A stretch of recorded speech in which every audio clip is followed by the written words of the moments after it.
dude, slow us down a little bit, Wes. Oh shit. Oh dude. This feels like a big fish. I got the drag set real loose. We were trolling a crippled minnow spoon at about 2.7 miles an hour. I told you, Wes, I got hit on this twice last Sunday. I'm gonna tighten up the drag just a hair. This is a big fish. I'm so excited. I haven't caught a big fish in a while. This is a big fish. Got one color left, guys. About 30 feet away. My hands are shaking. It's been a while since we got a spoon bite. And the crippled minnow, you know, it puts out a ton of flash, a ton of vibration. Here comes the top shot, Wes. Staying deep. Oh, yes! Oh, yes! Nice. Oh my gosh! Oh, that's 6-7 pounds, guys. Woo! 6-7 pounds. Look at that. Oh my God, that is a chunky fish. Look at that. He inhaled that thing. He just inhaled it. Woo! That one's going home. That one's going to dinner. I'm gonna smoke that guy. Sweet. Look at that stud, guys. After not having much of a spoon bite, last weekend I was out here. I was trolling crippled minnows on my hybrid lead core system.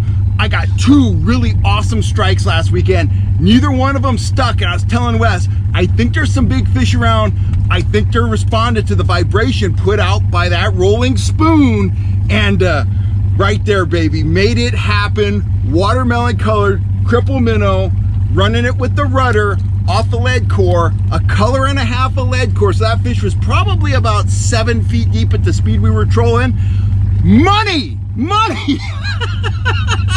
Anyway, I'm super excited. I wish one of my clients had caught it, but we were out here prospecting, and the fishing gods smiled on me. Awesome. Wow. I can't get over how effective these lures are.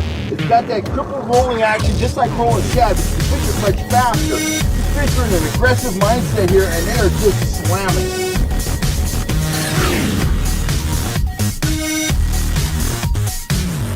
When it comes to catching trout, is it better to have a bait that's an exact match of the forage the fish are feeding on? Or is it better to have something that is similar in appearance to the forage the fish are feeding on, but not an exact replica? If you're a fly fisherman, you know that a offering that is similar to the forage, but not an exact replica, is often the most effective offering. You want to match the shape, the basic size, and the basic color. Here's another question. We're in a lake, a bait fish lake. It might be Folsom, Don Pedro, Shasta, Trinity, wherever. We're at a lake where the trout earn their living feeding on threadfin shad. There's big clouds of shad in the lake. The trout are cruising around. What triggers the feeding response in the trout? What makes them, focus on one single shad, run up, grab it, and swallow it? What attributes make that happen? What is it about that bait? Well, I'll tell you, it's the same attributes that make lions in Africa focus on one antelope. You've got a bunch of antelope, they're running all over, they're all healthy, but you have one out there with a bad leg, or one that doesn't feel well, one that lags behind, one that acts funny, one that's limping. That's the antelope the lions are gonna target. That's the antelope that's gonna get eaten. The weakest member of the pack. The same is true for trout. They're gonna focus on the bait fish that isn't swimming right, the bait fish that falls behind, the bait fish that looks injured. And when you think about bait fish going through the water column, they move very fluidly, very straight. They cut right through the water. When you see a bait fish that's in distress, they shake, they wiggle, they don't move very fluidly. They look like they're in distress, and that is the shad that the trout are gonna focus on. That's the shad that the trout are gonna eat. So when you're selecting lures and you wanna trigger that predatory response, it's very important to pick lures that give off that effect. Lures that look like they're injured, an injured bait fish, and that's where the crippled minnow comes in. This is a rolling bait. Now, rolling shad is extremely effective at lakes that have threadfin shad, because that rolling shad, it looks like an injured shad. It looks like a shad that's not swimming right. The problem with rolling shad is twofold. One, at a lot of lakes, it's not legal to roll shad. Up in the high Sierras, there's no shad rolling going on. It's illegal. The other thing is it's difficult to keep shad, prepare shad, and effectively rig shad for a lot of anglers.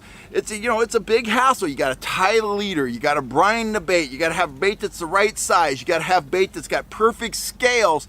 There's a lot of details that go into rolling shad effectively, and that's why I came up with this spoon.